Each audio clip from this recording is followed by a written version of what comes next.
तो थोड़ी देर पहले मैंने एक वीडियो अपलोड किया था जिसमें मैंने मॉक टेस्ट लाइव दिया था और उसके बाद फिर मेरा रिज़ल्ट आया।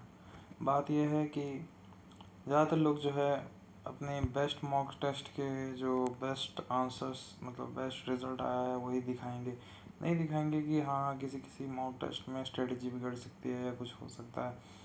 तो मैं वैसा नहीं हूँ। मैंने मॉक टेस्ट आपके सामने ही अटेम्प्ट किया इसी वजह से कि मैं दिखा सकूँ कि हाँ अगर डिफ़िकल्टी लेवल थोड़ी बढ़ी या डिफ़िकल्टी लेवल छोड़ो, अगर मान लो आपका माइंडसेट सही काम नहीं किया, स्ट्रेटजी नहीं बैठी, तो थोड़ा स्कोर कम आ सकता है। लेकिन हम कर क्या सकते हैं, हम ये कर सकते हैं कि उस मॉक टेस्ट से हमेशा सीखें और नेक्स्ट टाइम जो जो क्वेश्चन हमारे गलत हुए हैं उसको रिपीट ना करें। और दूसरी बात यह सब होते हैं मॉक एनालिसिस बहुत ज़रूरी है, फलाना ढिमकाना ये वो। मॉक एनालिसिस से ज़्यादा ज़रूरी है मॉक टेस्ट देना। सीधी बात है, दुनिया बाइनरी है, इधर यू टेक एक्शन और यू डोंट। सीधी बात है, एक्शन और इनएक्टिविटी यही दो चीज़ें हैं।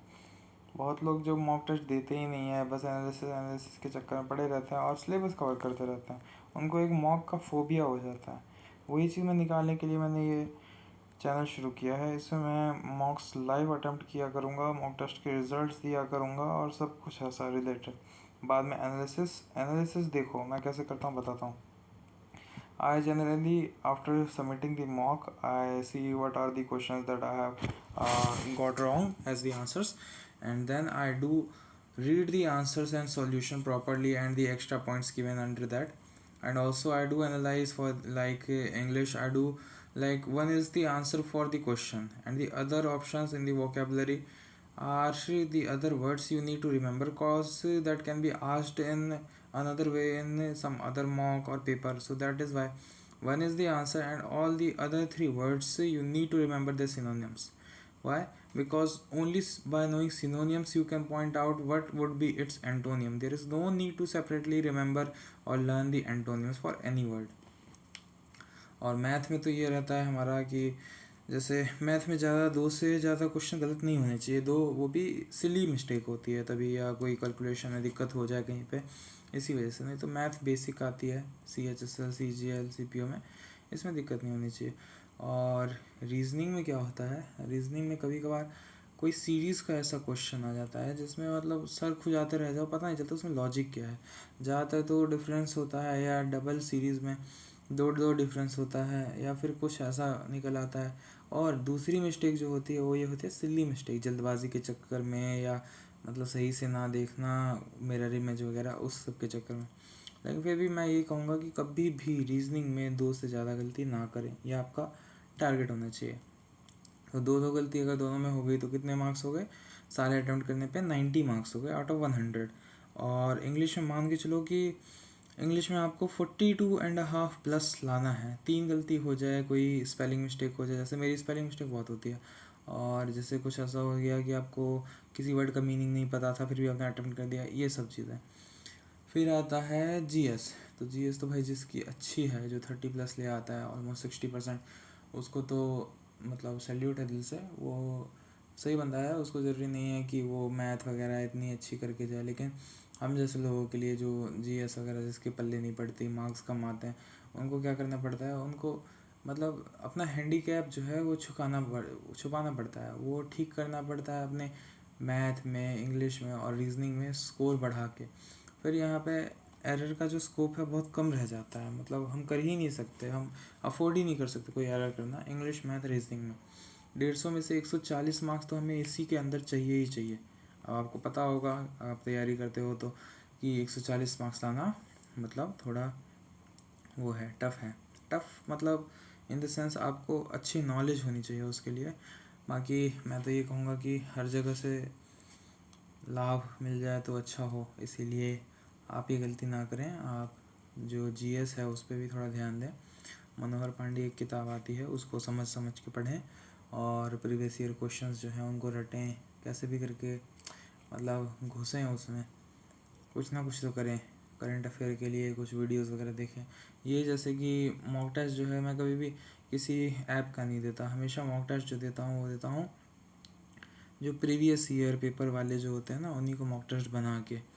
उसमें क्या होता है, हमें SSC का वो पता चल जाता है कितने पानी में है एसएससी क्वेश्चन पूछने के लिए, और हम कितने पानी में हैं और कितने मार्क्स लाते हैं। इसीलिए तो चलो अब इसमें ये देखते हैं कि कौन कौन सी दिक्कत रह गई। स्कोर कभी भी 150 से कम नहीं गिरना चाहिए।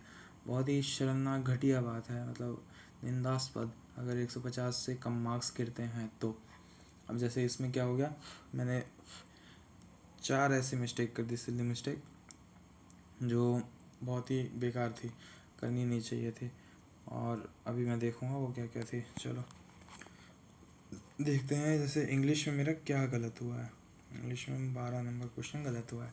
12वां क्वेश्चन क्या है, इनकरेक्टली स्पेल्ड वर्ड। तो जैसे स्पेलिंग वगैरह, मैं आपको एक चीज़ बता दूँ, कोई एक्सक्यूज़ नहीं दे रहा हूँ, लेकिन मैंने स्कूलिंग करी है 6th क्लास के बाद, तो इसीलिए जो बेसिक स्पेलिंग वगैरह छाँटने होते हैं, बहुत सारी चीज़ों के मुझे पता नहीं होते, तो मैं कंफ्यूज भी हो जाता हूँ अभी, और मतलब गलत मार्क कर देता हूँ उसमें। स्पेलिंग वाले मेरे बहुत गलत होते हैं। तो देखते हैं इसमें गलत क्या था। मेरा आंसर शायद था इसमें पोजेशन, मैंने कर दिया कि पोजेशन सही है। सस्पिशियस इसमें गलत था। SUSPICIOUS,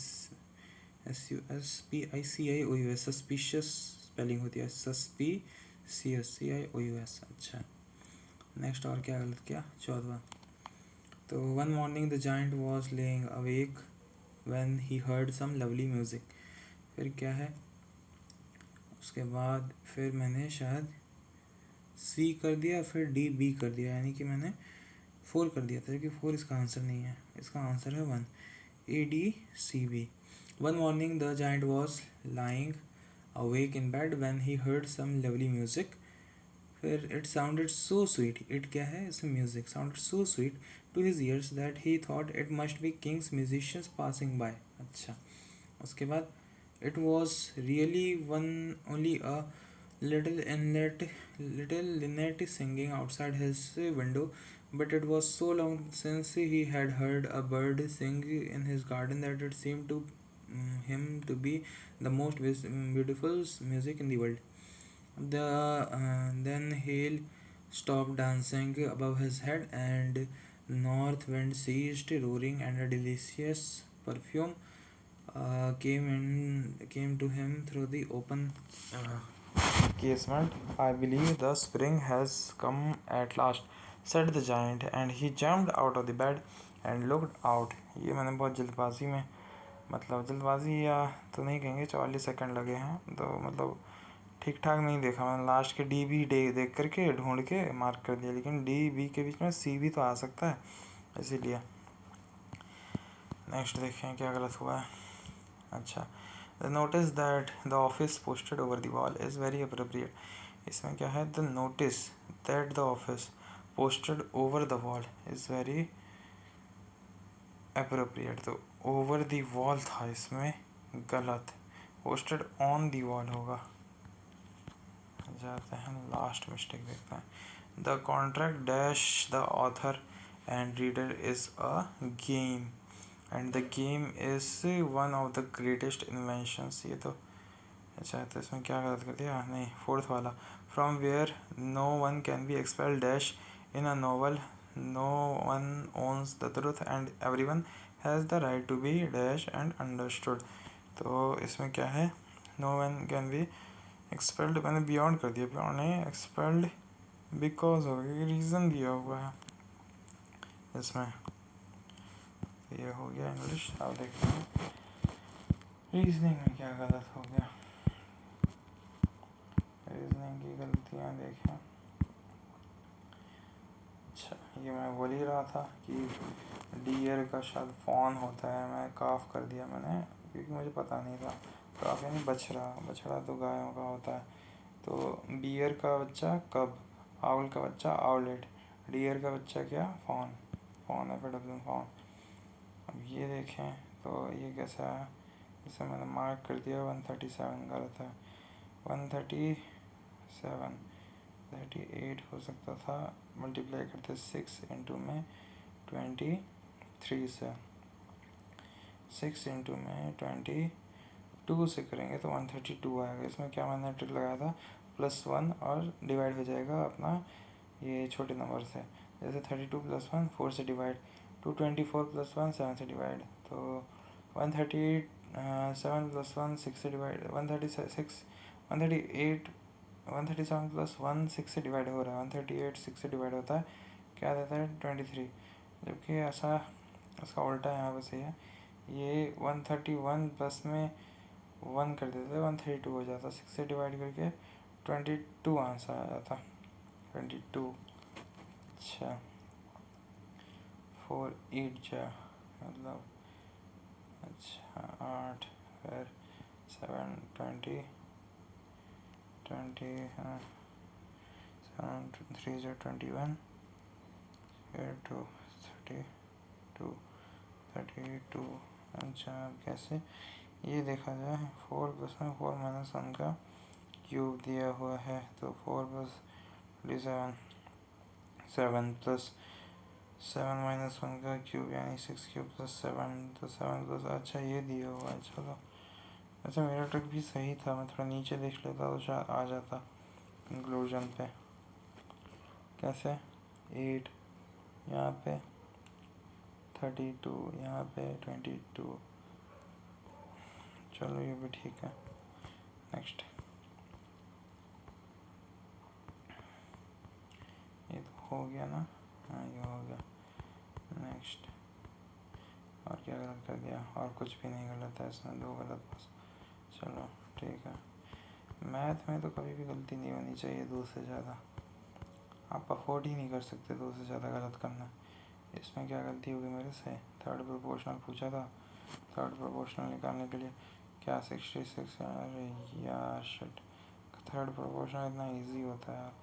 थर्ड प्रोपोर्शनल के लिए दोनों को, ये जो दूसरा वाला है उसको 2 बार मल्टीप्लाई करके इससे डिवाइड कर देते हैं, 63 इंटू 63 42, तो 7 9 जा और यहाँ पे नीचे 6 आ जाता, तो 3 और यहाँ पे 2 आ जाता, 3 इंटू में 163 is equal to 9, 189 divide by 2 94.5 होता। ये हड़बड़ी में गड़बड़ी हुई है। Next a solid toy is in the shape which is a combination of a cylinder, ये cylinder, cone and a hemispherical ball. The cylinder contributes to 50% of the total volume of the toy. The cone contributes to 20% of the volume. Find the ratio between the cone, the volume of the cone. कौन कितना आया 20 आया, फिर cylinder कितना, cylinder last में, cylinder आया 50 और बीच में कितना बच गया, बीच में बच गया ये 30। सिलेंडर बीच में रखना था, हेमिस्फेरिक लास्ट में रखना था, मैंने क्या कर दिया, मैंने 2 3 5 कर दिया, मैंने सिलेंडर लास्ट में रख दिया, ये भी मैंने जल्दबाजी में गलत किया। बस यही तो सिली मिस्टेक हुई है, मैथ में सिली मिस्टेक ही होती है, कैलकुलेशन की दिक्कत नहीं होती। अब इसकी शक्ल दिखाता हूँ आपको, इसमें मैंने 21 अटैम्प्ट किए, लास्ट के 3-4 छूट गए मेरे, और इसकी दूरदर्शा देखो, ये वाला मैं सही कहा, लुइस कैरोल मुझे पता था, टाइम मेरे पास नहीं बचा था, मैंने रस्किन बॉन्ड मार दिया और सबमिट हो गया ये। लुइस कैरोल, रस्किन बॉन्ड ने कभी ये एलिस इन वंडरलैंड लिखा ही नहीं। और दूसरी बात ये बताऊँ इसके बारे में, लुइस कैरोल के बारे में, लुइस कैरोल एक पेडोफाइल भी था, ऐसा बोला जाता है। He remained unmarried and throughout his life he lusted on the young girls and boys below 14 years. ये फैक्ट है, मिथ नहीं है, फैक्ट है, and that is why we pray that he wasn't married and he died soon. Yep, तो छोड़ो जो भी है, इस बात में नहीं जाता है। लुइस कैरोल मुझे पता था। एलिस इन वंडरलैंड एक बच्ची होती है इसमें 14 पता नहीं कितने साल की, इससे मुझे याद था ये लुइस कैरोल। और 25 तो मैं पढ़ ही नहीं पाया। Sandalwood is found in which type of forest in India, तो ये मुझे पता भी नहीं था ज्योग्राफी का। चलो कोई नहीं, गलत नहीं हुआ, अटेम्प्ट ही नहीं किया तो गलत क्या होगा। फिर विच musical artist musical album is title land of gold.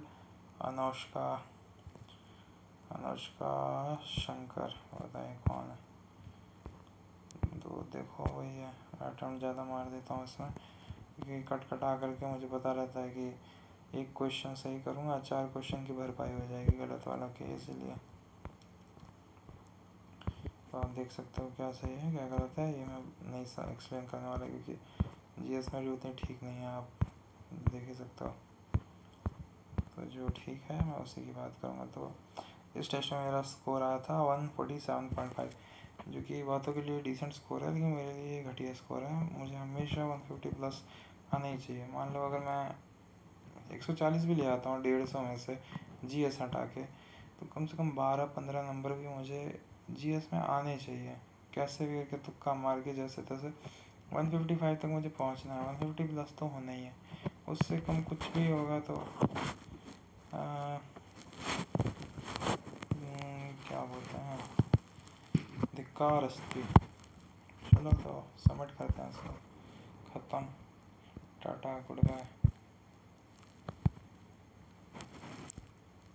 इसकी समरी दिखा देता हूँ, समरी है रही देखो। इंग्लिश में 21 सही 4 गलत, तो कितने हो गए 42 माइनस 2 40। ठीक है, घटिया स्कोर, 4 का भी गलत नहीं आना चाहिए 2 से ज़्यादा, तो बहुत ही बेकार है। फिर जनरल इंटेलिजेंस में एक अनअटेम्प्टेड 22 सही, तो 44 माइनस 1 43 आ गया। क्वान्टिटेटिव एप्टीट्यूड में 23 सही, तो 46 माइनस 1 कितना 45 आ गया। जनरल अवेयरनेस में 12 सही 9 रॉन्ग 4 अनअटेम्प्टेड, तो 24 का डबल, 12 का डबल 24 और 9 का आधा कितना 4.5, तो वही 19.5 समथिंग मार्क्स इसका। चलो अब मिलते हैं नेक्स्ट मॉक में, जल्दी ही मैं अटेम्प्ट कर रहा हूँ।